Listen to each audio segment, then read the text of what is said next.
이 이야기는 일본에서 이야기되는 괴담 중 하나입니다. 제가 일하던 곳에 빈자리가 생겼습니다. 저는 고향 후배가 생각나 그 자리에 후배를 추천했고, 워낙 잘 맞는 직원들과 일을 함께 했었기 때문에 다른 직원들도 사장님도 다들 좋아했습니다. 그리고는 후배가 면접을 보고 나서 함께 일을 하기로 하고 난 뒤에 전 휴가를 내고 후배와 함께 부동산을 돌며 집을 알아보고 있었습니다. 사회 초년생이었던 후배가 갈 집은 그리 많지 않았습니다. 근데 부동산에서 워낙 저렴한 아파트가 있었고, 후배는 다른 곳을 보고 싶어 하지 않다고 하면서 그 집을 계약하려고 했습니다. 저는 너무 저렴해 후배에게 다른 곳도 좀 보자고 이야기했지만, 후배는 이미 결정을 한 듯 고집을 부렸습니다. 그리고는 이사를 했습니다.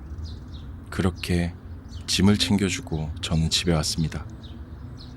다음날 출근한 후배는 저에게 집 밖 계단 쪽에서 콩을 여러 개 굴리는 소리 같은 게 들린다고 했습니다. 엘리베이터가 없던 계단이라 새벽에 누가 오가다 흘린 걸지도 모른다고 이야기하며 넘어갔습니다.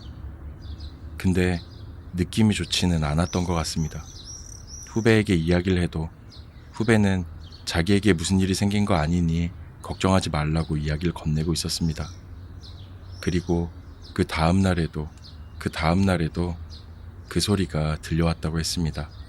1층 계단 쪽에서 굴러 떨어지는 듯한 소리가 선명하게 말이죠. 소리가 멀어지는 듯 가까워지는 듯 한 번이 아니라 2번 소리가 났다고 했습니다. 작은 소리가 아니라 옆집에서 나는 것이라 생각하게 되었고, 후배는 잠에서 깰 정도로 뭔가 느껴졌다고 했습니다. 결국 화가 난 후배는 다음날 아침 옆집에 갔더니 옆집에 아무도 안 살았다고, 제 말대로 결국 집에 하자가 있구나 했답니다.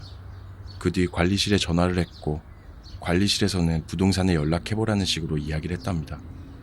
부동산에 연락해 왜 싸게 나온지 알겠다고 하며 따지기 시작했고, 부동산에서는 공실이 오래되어서 싸게 나온 것 뿐이지 하면서 물어보지도 않은 이야기를 해줬습니다.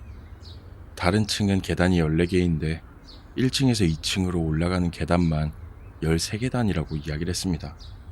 그런 게 미신이 생겨 사람들이 그러는데 한 번도 이상한 일이 일어난 적 없다며 이야기를 끝냈습니다. 저는 미신인 것은 알지만 후배에게 이야기를 했습니다. 아직 잔금 지급을 하지 않았으니 이사를 가는 것이 어떻겠냐고 하면서 말이죠. 그렇지만 후배는 고집을 부려 그 집에 남아있겠다고 했습니다. 그렇게 한참 시간이 지났습니다. 제가 계속 그렇게 이사를 가라고 이야기를 하니까 후배는 소리가 나는지 물어봐도 대답을 안 해주더라고요.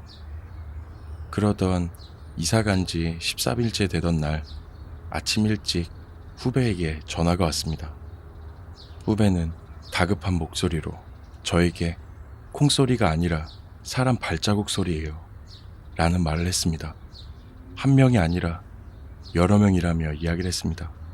첫날부터 소리가 조금씩 많아지더니 마지막 날은 문 앞쪽까지 발자국 소리가 정말 가까워졌다고, 5-6명의 발소리가 말이죠.